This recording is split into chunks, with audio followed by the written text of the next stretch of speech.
আপনাদের আজ আমি একটা হ্যাক্স শেখাই, বুঝতে পারছেন? কারো বাসায় যাবেন, গিয়ে যদি তাদের খাবারের আইটেম দেখে আপনার পছন্দ না হয় তাহলে বেশি বেশি করে সমালোচনা করেন। আর একটা জিনিস মনে রাখবেন যে সেই আত্মীয়টা যদি আপনার খুব কাছের হয় তাহলে আরও বেশি করে আপনি যেমন হয়েছে তার চাইতে বেশি করে সমালোচনা করেন। এই যে যেমন ধরেন আমি আমার গিয়েছি এই গুলোগুলোকে দেখতে আমার বোনের বাসায়, এত এত আইটেমের মধ্যেও কিন্তু আমি তার খাবারের এত ত্রুটি ধরছি যে সে রাত্রে বাধ্য হয়ে বাসার খাবার না দিয়ে আমাকে নিয়ে গেছে রেস্টুরেন্টে খাওয়ানোর জন্য। বুদ্ধিটা ভালো না বলেন তো? তো রেস্টুরেন্টে গিয়ে তো আমি মহা খুশি, যাক একটু হ্যাং আউটও হলো আর আড্ডাও হলো, বাহিরের রিফ্রেশমেন্টও নেওয়া গেল আর বাহিরের খাবারটাও খাওয়া গেল।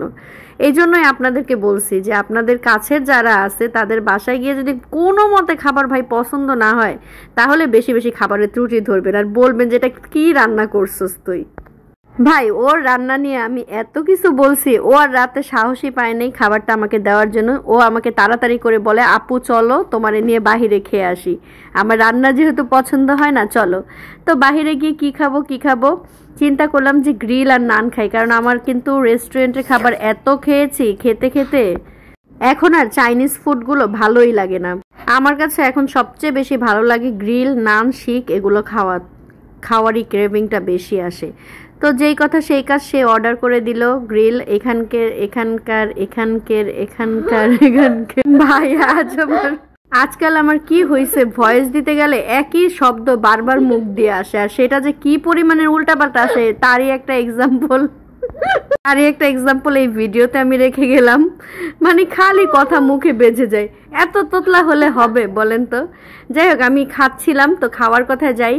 গ্রিলটা তো এত সফট ছিল, এত জুসি ছিল, যদি ফুড ব্লগার হতাম এখানে আমি রেটিংয়ে 10-এ 10 দিতাম। কিন্তু দুঃখের বিষয় হলো আমি কিন্তু এখানে গ্রিল অর্ডার করি নাই। আমি আমার বোনকে একটু ক্যাচা দেওয়ার জন্য আমি এখানে শিক নিয়েছিলাম, আর শিক নিয়ে আমার যে কি অবস্থা আমি কি বলবো বলেন। এইখানেও আমি আপনাদের সাথে একটা বিষয় শেয়ার করি, মানে বলে না অতি চালাকের গলায় দড়ি।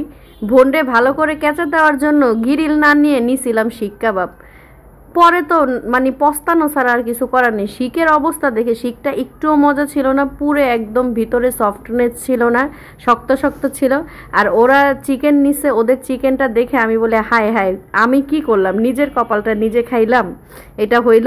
পরে আর কি বাধ্য হয়ে ওদের সাথে শেয়ার করে করে খাইছি। তো যাই হোক, খাবারটা অনেক মজার ছিল। খাওয়া দাওয়া করে পেট ভরপুর করে ভর্তি হয়ে বাসার উদ্দেশ্যে রওনা দিলাম।